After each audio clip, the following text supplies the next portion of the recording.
So we're looking at the pattern of revolution and counter-revolution in Germany in the revolutions of 1848. Similar pattern to France, and really similar in most of those places affected by this European continent-wide series of attempts to take the old order out of power once and for all. In phase two, as Professor Perry tells us, liberals took advantage of their successes in Prussia and other German states to form a national assembly charged with the task of creating a unified and liberal Germany. Representatives from all the German states attended the assembly. Keep that thought in mind. We're going to come back to it. So in phase two in Germany, this is somewhat different than other places. They actually, the new governments that are in power for like 5 minutes when they, they're trying to figure out something to do, constructive to build on their initial gains. So they put together this assembly that met in Frankfurt, central Germany, and sent delegates to try to unify Germany. So this was an interesting development, as we'll see. In phase three, the triumph of the liberals in Prussia and the other German states wasn't secure. The insurrections had not toppled the ruling dynasties. While the delegates debated, the ruling princes recovered from their first shock of revolution and ordered their armies to crush the revolutionaries. So again, like we saw in France, without kind of the step in the middle in France, with this new assembly designed to unify the country. France didn't need to unify because they already were. So the Frankfurt Parliament of 1848 is another complicating event or a series of events to explain for this reason. I mean, if not others. There already was an elected body of German politicians in Frankfurt. It was the German Diet. Diet was another name for like Parliament or Congress in those days. Remember that in a previous era, there had been created a German Confederation after through the Congress of Vienna, 38 and then 39 states met. This was an attempt even then to bring. Everybody knew it wasn't going to unify Germany completely in 1815, but they thought it might be kind of a body that would end up with some loose cooperation, something moving close to a confederation, and might be a stepping stone to complete unification later on. And lo and behold, with that permanent body, that met in Frankfurt regularly. Now they decide to send the representatives of this new these new revolutionary governments that think they're going to be in power for a long time, or are in power for at least a short time, to the same city. The reason I tell you that is not to confuse you, but because there's a figure, a person that comes out of this that is crucial to what comes next. Again, quoting from Rourke, liberals took advantage of the successes in Prussia to form a national assembly charged with the task of creating a unified and liberal Germany. Representatives from all the German states attended the assembly. So to repeat, they're trying not just to now win revolutions, and topple, drive out the old order, whatever polity they were living in, whatever country or duchy they were living in.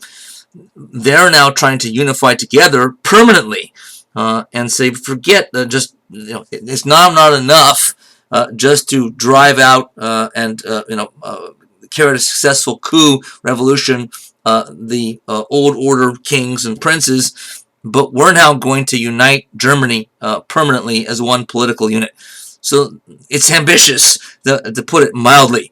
Since this revolution hadn't been planned out in the first place, you could say they should just feel lucky they're in power at all, for the time being. But you could see how they would get and did get intoxicated with the moment, That's clear here. And you could also see how they might have started to think this might be our only way to actually make this work. If we stay divided, we're more vulnerable. If we can somehow unite together very quickly and make this work, this might be an antidote to counterattacks that are likely to come, before this thing is all over. At the height of the Frankfurt Parliament's deliberations, which did deal with a lot of other issues too, but the main goal was to try to unify Germany permanently.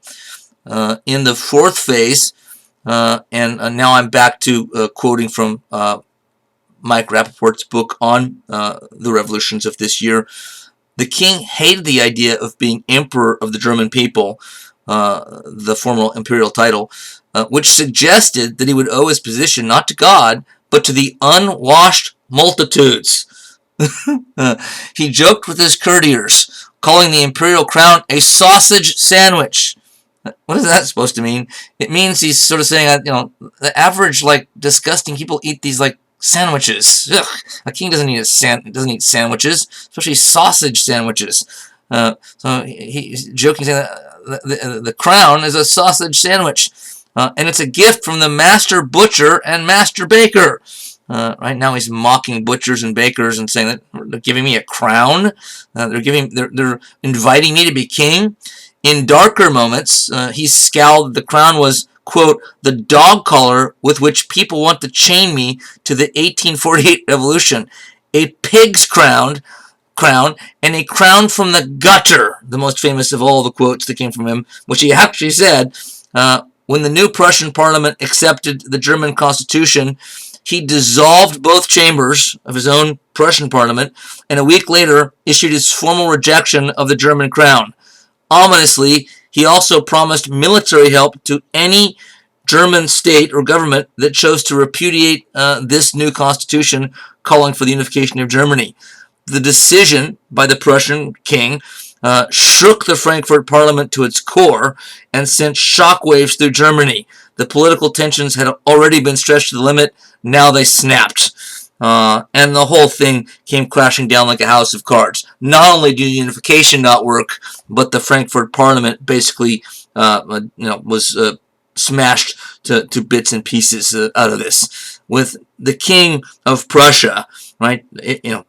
He and the Habsburg monarchy, clearly the two most powerful of the German governments, with he not only turning down the throne they offered him, but then sort of saying, I'm willing to support anybody that opposes this in any German state. It basically was the death knell for the whole thing, because too many politicians now, in a sense, back down. No, we can't carry this out, right? If the Prussian king is not on board and he's actively working against us, no way. So what did he mean by the crown from the gutter?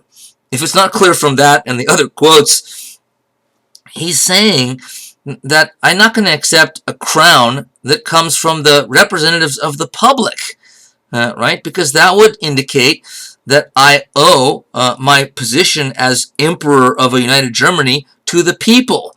And I don't want to owe the people of Germany anything. I don't feel I owe them anything.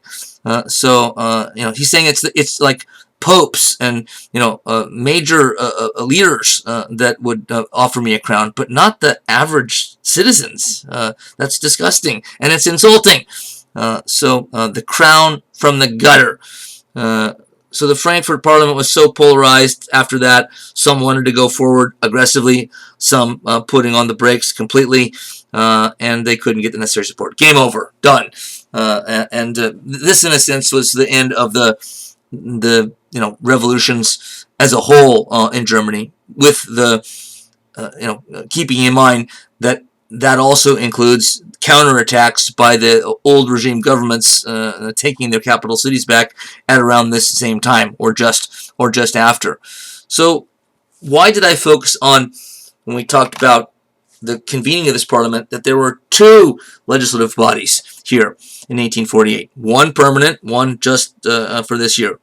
Frankfurt Parliament being the one that's going to go away soon. The attempt to unify Germany by the Frankfurt Parliament in 1848 is sometimes called or talked about as Germany uniting from below. Right? Elected representatives, elected by their home, country, whatever you want to call it, duchy, city-state in Germany, and they're trying to unite by kind of popular acclaim. And it fails miserably, as we've just seen. Well, one of the members of the permanent Diet, as part of the German Confederation that also met in Frankfurt, a politician, young, upcoming from Prussia, was a guy named Otto von Bismarck. And so Bismarck, since he was already there, he would have paid attention to this anyway, but he was able to actually be around this and see it firsthand, this attempt to unify from below, just to fall apart, with an utter, failure. And so this guy, nobody necessarily knew it at the time, but he was going to go on to sort of rise higher and higher through the ranks of power in Prussia and beyond. And because it's Otto von Bismarck who will be the leading figure in our next lecture on late 19th century Europe, and that same Bismarck always never forgot this experience, and he became convinced after this and thought about it, more and more as time went on. But he quickly became convinced that, number one, Germany must be unified, and the sooner the better. But number two, it's impossible to do it from below. Impossible. Why? Well, number one, the one opportunity they had, it just blew up in everybody's face, so it didn't work. We have to try it another way. But you could also say it a more simple way than that, and this is surely, at least partially, true in a vague sense, that look at all those guys in the room. They represent, a separate, maybe not each one, but let's just say all of them represent a separate, country in Germany. You're asking all of them except one of them, or one of their leaders, to give up power, because each ruling head, king, or whatever the executive official is of a German state, is his own little king, kind of a big fish in a little pond. So you're asking every one of those, except whichever one is going to become the emperor, to give up their power as a smaller king to one of their own, who's going to become now the big king or emperor of the whole land. So who's going to agree to do that? You could get some, but it's not easy to make that happen. Bismarck thought the much more practical, easier, not that it would be easy, way to do this was to unify it from above, of course. And what that ended up meaning was that one of the more powerful Germanys is going to have to force all the other Germanys into unified government, whether they like it or not. And Bismarck, once he gets the reins of power in Prussia, and he does, he working for a king, but becoming kind of a Richelieu-like figure, his boss, the Wilhelm of Prussia, Wilhelm I, understood that he was a genius, much as Louis XIII understood Richelieu was a genius, and let him basically run and strategize and make the tactical decisions for the government on a day-to-day basis. So once Bismarck has that kind of authority in his hands, he undertakes this project of uniting Germany from above, either by force, by intimidation, by making other, smaller, usually German powers, a deal they can't refuse. We'll see putting them on the horns of a dilemma, sort of damned if they do, damned if they don't, putting them in an impossible position. So this is a seminal moment in Bismarck's sort of maturation as a politician, as the leading figure later on in uniting Germany, because sort of this helps focus attention on unification and sort of focusing on what works and what doesn't work. Uniting from below didn't work when I witnessed it in Frankfurt. I'm going to unite from above, and that is going to work. So he believed as time, continued to move on. So were the revolutions of 1848 a complete failure?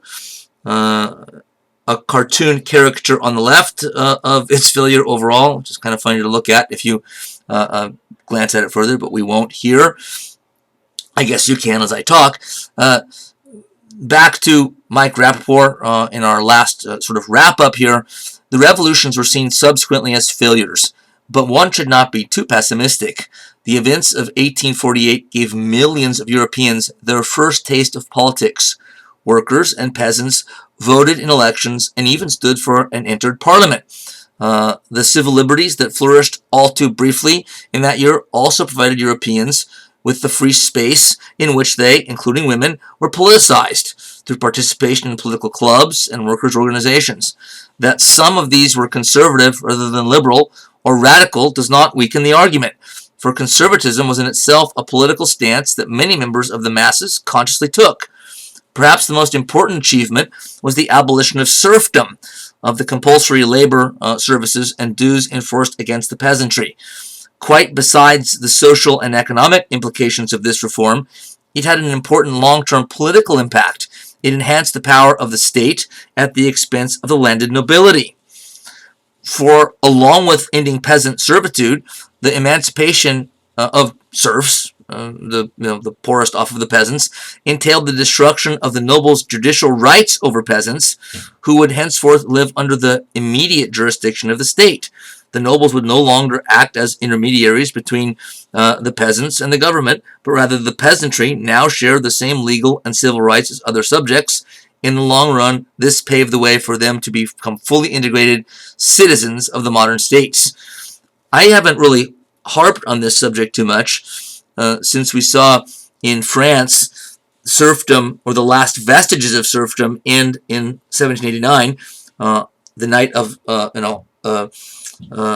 August 4th, when they wiped away everything in one night, and August 3rd, all in one night, right? Noble privilege is gone, which included sort of old feudal privileges that were vestiges of serfdom. But in the rest of Europe, the sweeping away of the last elements of serfdom took years and decades. In fact,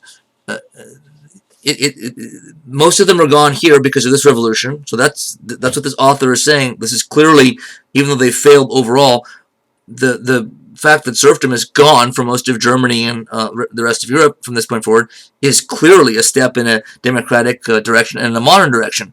It doesn't end in Russia until the 1860s. Not surprisingly, the last state, because it was the most old-fashioned absolute monarchy of all.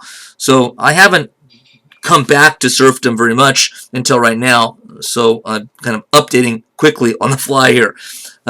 Conservatives, back to Mike Rappaport, were forced to reckon with social, economic, and political discontent more than ever, not least because of the pace of economic and social change in the second half of the 19th century.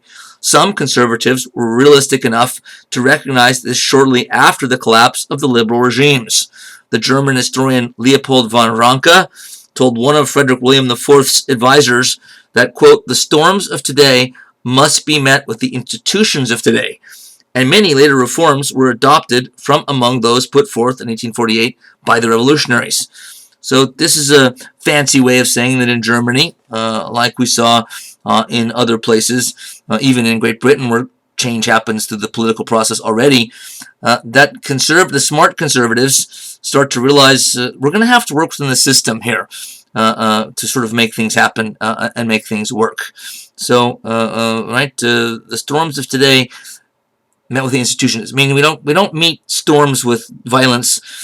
We use the institutions, our legal process, our parliamentary system, our whatever form of government it is. We need to use that to sort of work on the problems and make it ourselves essentially more like Great Britain.